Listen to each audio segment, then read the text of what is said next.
அனைவருக்கும் வணக்கம். ஆரா யோகா மையத்திலிருந்து வேதா. இந்த பதிவு வாதா டயட், வாத சீர்நிலைக்கான உணவு முறை திட்டம்.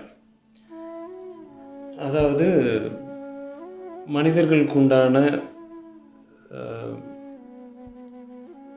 ஐம்பூத கொள்கையின் கோட்பாடுகள் படி உடலில் முக்கியமான 3 கொள்கைகள் நம்ம உடலில் நடந்து கொண்டிருப்பது உங்கள் எல்லாருக்குமே தெரியும். வாதம், பித்தம், கபம் என்பது. இந்த 3 உடல் கொண்ட மனிதர்கள் தான் இங்கே பிறப்பதும் வாழ்வதும். இதில் வாத உடல், பித்த உடல், கப உடல் என்ற நிலைப்பாட்டில் இருக்கக்கூடிய மனித உடல்கள். இதில் சேர்ந்து குற்றங்கள் என்று சொல்லக்கூடிய வாதத்தில் பித்தம், பித்தத்தில் கபம், கபத்தில் வாதம் என்ற நிலைகளும் இருக்கும். இதை தான் குற்றங்கள் அப்படின்னு சொல்லக்கூடிய தன்மை நம்ம மரபில் உள்ள ஒரு இது. இதன்படி நம்முடைய உடல் ஒவ்வொருவரும் என்னுடைய உடல் என்ன உடல், அதாவது உடம்பு சரியில்லை அப்படின்னா, உடல்நிலை சரியில்லை என்றால் அப்போ உள்ள மரபில் நம்ம நலம் விசாரிக்கிறவங்க தான் கேட்பாங்க, உங்கள் உடல் என்ன உடல் அப்படின்னு கேட்பாங்க. இன்று உள்ள மனிதர்களுக்கு இது நம்ம உடல் என்ன வகையான உடல் என்பது யாருக்குமே ஒரு அறிதலோ புரிதலோ உணர்தலோ இந்த 3மே இல்லை. இன்று அப்பேற்பட்ட ஒரு சிறப்பான கல்வி நம்ம கற்றுக்குறோம். கல்வியில் இதெல்லாம் கிடையாது. ஆனால் மிக அடிப்படையான ஒன்று, என்னுடைய உடல் எந்த வகையை சேர்ந்த உடல், வாத உடலா, பித்த உடலா, கப உடலா என்பதை ஒவ்வொருவருமே அதை ஒரு அறிதலாவது, அதை பற்றியான ஒரு அறிதலாவது இருக்கணும். அந்த அடிப்படை ஒரு அறிதல் கூட இல்லாமல் இன்றைக்கி மனித சமூகம் வாழ்ந்துட்டுருக்கு. இப்படிப்பட்ட நிலையில் இன்று உள்ள வாழ்க்கை முறையில் எல்லோருக்குமே வாத மிகுதி அதிகம்.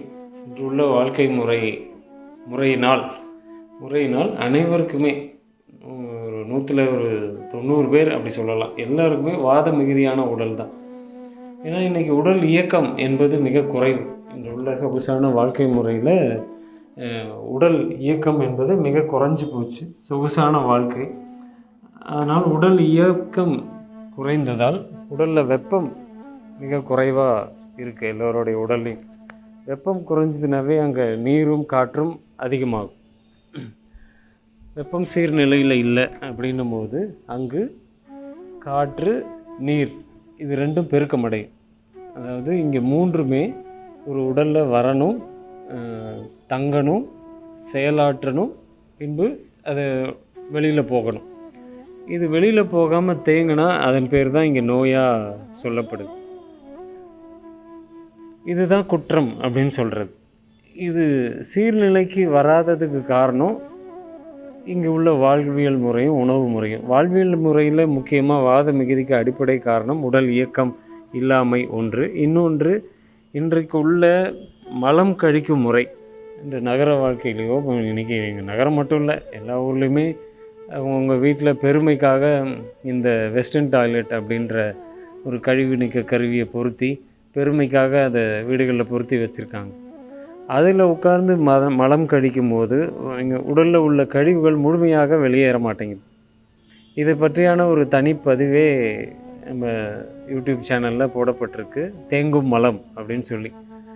அதாவது தங்கும் மலம் அப்படின்றது நம்ம உடல் அது தங்க வச்சுக்கிறது, அது உடல் தங்க வச்சு அது வெளியேற்றும். அதுலேருந்து வாயுக்களை உற்பத்தி பண்ணுறதுக்காக உடல் செயல்பாட்டில் அது ஒரு செயல். தேங்கும் மலம் என்பது முழுமையாக வெளியேறாமல் உடலில் தேங்கக்கூடிய மலக்கழிவுகள். அந்த கழிவுகள் தேங்கும் போது அதிலிருந்து காற்று உற்பத்தி ஆகும், அதிகமான காற்று, நச்சுக்காற்று, அது ஈரக்காற்று. அந்த காற்று உடலில் சுழல ஆரம்பிக்கும். சுழல ஆரம்பிச்சதுனாவே வலி, உடலில் வலி, வீக்கம் இதெல்லாம் உடலில் ஏற்படும். இப்போ சொல்கிறாங்க இல்லையா, ஃப்ரோசன் ஷோல்டர், முழுக்க வாதத்தினால் ஏற்படக்கூடியது. வாதம் என்பது காற்று, அது மேல் நோக்கி தான் நகரும். உடலில் மேல் பகுதி எது? தோள்பட்டை. அந்த ஷோல்டர் ஜாயிண்ட், அதில் கை இணைப்புகளில் போய் உட்காரும். அதே சொல்கிறாங்களே முடக்குவாதம், வாதம், இது எல்லாமே வாதம். அதனால் இன்றுள்ள வாழ்க்கை முறையில் நிறைய மனிதர்களுக்கு வாத மிகுதி உடலில் இருக்குது. அதை இங்கு ஆரா யோகா மையத்துக்கு மருத்துவத்துக்கோ என்னை ஆலோசனை பெற வரவங்கள்ட்ட நான் பார்க்குறேன். இது பார்க்கும்போது தான் இவங்களுக்கு உண்டான ஒரு உணவு முறையை நம்ம வடிவமைக்கணும்னு சொல்லி ரொம்ப நிதானமாக வடிவமைக்கப்பட்டது இந்த உணவு முறை திட்டம். இது முழுக்க சமைத்த உணவுல தான் இந்த உணவு முறை திட்டம் வடிவமைக்கப்பட்டிருக்கு. இதில் மிக முக்கியமாக உடல் தேக்கமான கழிவுகள் நீக்கும் முறைகள் முதல்ல கொடுக்கப்பட்டு அதன் பிறகு தான் உணவு முறைகள் இதில் துவங்கும். எல்லாமே வீட்டில் இருக்கக்கூடிய பொருட்கள் தான். மிக எளிமையாக நம்ம மரபுப்படி உள்ள வாழ்க்கை முறை, உணவு முறை, வாழ்வியல் முறைகள், மன ஒழுங்கு எல்லாமே இதில் வழக்கம் போல் ஆரா உணவு திட்டங்களில் வரக்கூடிய அனைத்துமே இதுலேயும் வழங்கப்படும். இந்த சமைத்த உணவு முறை 30 நாட்கள் பயணிக்கக்கூடிய ஒரு குழு, அதையும் உடற்பயிற்சி எல்லாமே இதில் கொடுக்கப்படும். முக்கியமாக இந்த முடக்குவாதம் உள்ளவங்க, அதாவது ருமட்டாய்டு ஆர்த்ரைட்டிஸ்னு ஒரு பேர் வைக்கப்பட்டிருக்கு இல்லையா, அந்த சீர்கேடு உள்ளவங்க இந்த டயட்டை ஃபாலோ பண்ணலாம். உடல் அதிக பருமன், இது வெயிட் குறைக்கிற டயட் கிடையாது. உடல் எடை குறைப்பதுக்கு உண்டான எல்லாருமே அப்படி இன்றைக்கி உடல் எடை குறைப்பதே பிரதான நிலையாக இன்றைக்கி இருக்குது. எப்படி வாழ்ந்த தமிழ் சமூகம் இன்றைக்கி உடல் பருமனால், பொருந்தாத உணவு முறையால், வாழ்வியல் முறைகளால் உடல் பருமன் இன்றைக்கி மிகுதியாகி அதை குறைப்பதற்கே பெரிய வணிகம் நடந்துகிட்ருக்கு.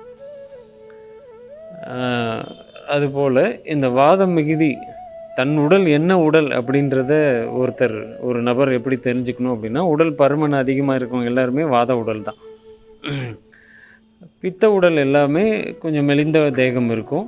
கப உடல் உள்ளவங்க ரெண்டும் இல்லாமல் நடுநிலையில், ஆனால் அவங்களுடைய தசைப்பகுதிகளெல்லாம் ஒரு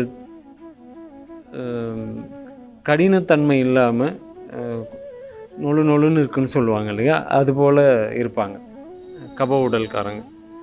வாத உடல்காரங்க பருமன் அதிகம். பித்த உடல்காரங்க உடல் மெலிந்து இருப்பாங்க. இதில் புற சூழ்நிலை மாறும்போது, சீதோஷ்ண நிலைகள் மாறும்போது அவஸ்தைக்கு உள்ளாகிறது அதிகமாக வாத உடல்காரங்க தான். பித்த உடல்காரங்க அவ்வளோவா அவஸ்தைப்பட மாட்டாங்க. அவங்க வெயில் காலங்களில் கொஞ்சம் வெப்பம் மிகுதியால் சூடு சம்மந்தப்பட்ட இதில் அவங்களுக்கு கொஞ்சம் சிக்கல் வரும். கப உடல்காரங்களுக்கு சொல்லவே வேணாம், எப்பவுமே பிரச்சனைகள் இருப்பாங்க. வாத உடல் சீதோஷ்ண நிலைகள் மாறும்போது, குளிர்காலங்கள்லேயும் மழைக்காலங்கள்லேயும் அவங்களுக்கு தொந்தரவுகள் அதிகமாக இருக்கும். இந்த தொந்தரவுகள் மிக குறைந்த இது யாருக்குன்னா பித்த உடல்காரங்களுக்கு தான் கொஞ்சம் குறைவான உடல் தொந்தரவுகள் வரும். அதை கெடுத்துக்கிட்டாங்கன்னா எல்லாருக்குமே வரும். சீர்நிலையில் வாழ்வியல் ஒழுங்குகள், உணவு ஒழுங்குகளில் நம்ம முறையாக பயணித்தோன்னா இந்த நலக்குறைபாடுகள் ஏற்படாது. இப்படி அந்த வாத மிகுதியை நீங்கள் புரிந்து உணர்ந்து, என் உடல் வாத உடல், இப்படிப்பட்ட வாழ்வியல் முறைகளை நான் கையாண்டு என் உடலை நான் சீர்நிலையில் வைத்துக்கொள்வேன் அப்படி என்ற ஒரு நிலைப்பாடு நமக்கு வரணும். நம்ம உடலை பற்றியான ஒரு புரிதல், இது மிக நுட்பமானன்னு சொல்லுவேன், மிக எளிமையான ஆனால் மிக அத்தியாவசியமான ஒரு புரிதல் ஒவ்வொரு மனிதருக்குள்ளேயும் இது வரணும் அப்படிங்கிறது தான்.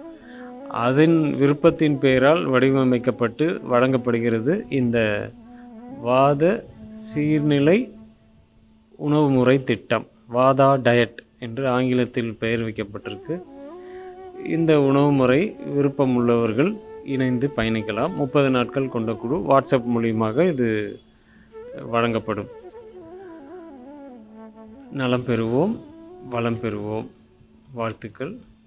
வேதா.